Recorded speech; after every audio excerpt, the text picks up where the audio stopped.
Assalamualaikum warahmatullahi wabarakatuh. Baik, hari ini saya akan menceritakan serba sedikit tentang topik yang berkaitan dengan apa yang berlaku pada zaman kini, iaitu virus COVID-19.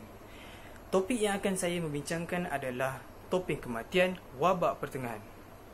Baik, ada filem trailer dan filem seram yang menjadikan topeng ini sebagai identiti antagonis. Sebenarnya, sejarah yang sangat menarik mengenai topeng tersebut sehingga ia digunakan sebagai simbolik kepada kematian dan ketakutan. Sejarahnya ada kaitan dengan Eropah ketika itu di penghujung zaman kegelapan yang melanda mereka.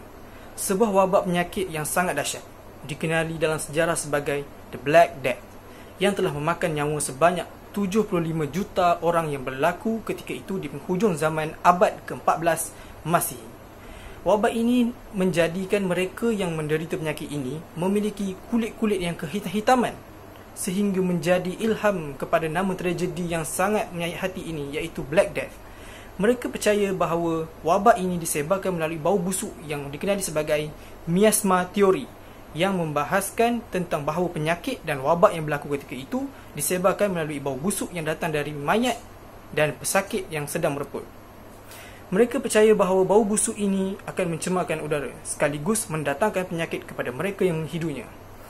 Teori ini kemudian silap apabila sains moden mendapati punca kepada penyebaran wabak ini bukanlah bau busuk, tetapi tikus yang membawa bakteria Yersinia pestis.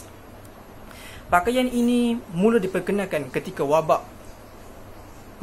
ketika abad ke-14 oleh para doktor di Rom dan Venetia.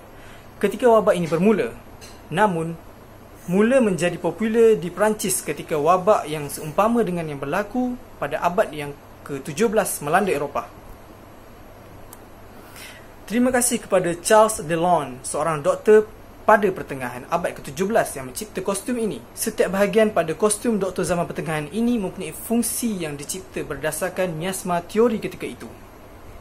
Sebagai contoh, topeng yang membentuk seperti paruh burung ini diciptakan dengan fungsi untuk menapis bau-bau busuk yang ditakuti akan menjangkiti doktor yang bertugas merawat wabak penyakit. Dalam paruh itu, ia akan dipenuhi dengan herba-herba yang menyebarkan bau wangi. Ia dipercayai pada zaman itu apabila pemakai topeng tersebut dikelilingi oleh bau wangi daripada herba-herba ubat yang diletakkan pada paruh itu, ia sedikit sebanyak mampu melindungi pemakai dari bau busuk dan udara yang tercemar. Topi yang dipakai pula tanda kelayakan dan status mereka sebagai seorang doktor. Mereka juga akan memakai kacamata yang diletakkan pada lubang mata pada topeng mereka. Doktor ketika era itu juga dilihat membawa kayu yang digunakan untuk menyentuh pesakit mereka dari jauh dan juga menghalau kebanjiran mereka yang dijangkiti yang biasanya akan menyerbu ke arah doktor-doktor ini dan merayu agar mereka diselamatkan. Mungkin sebab itu, doktor-doktor yang memakai kostum jubah hitam panjang dengan topeng yang berbentuk seperti paruh seekor burung ini, mereka dianggap sebagai pembawa perlambangan kepada kematian dan sebagai bentuk balasan daripada Tuhan ke atas manusia. Mungkin sebab itu, di zaman moden ini, pembunuh-pembunuh bersiri, manusia-manusia psiko yang membunuh tanpa ada perasaan juga digambarkan memakai topeng ini kerana pada sejarahnya terdapat jutaan nyawa yang tidak dapat diselamatkan. Ia adalah lebih kepada simbolik kesengsaraan tragedi. Sekian, terima kasih.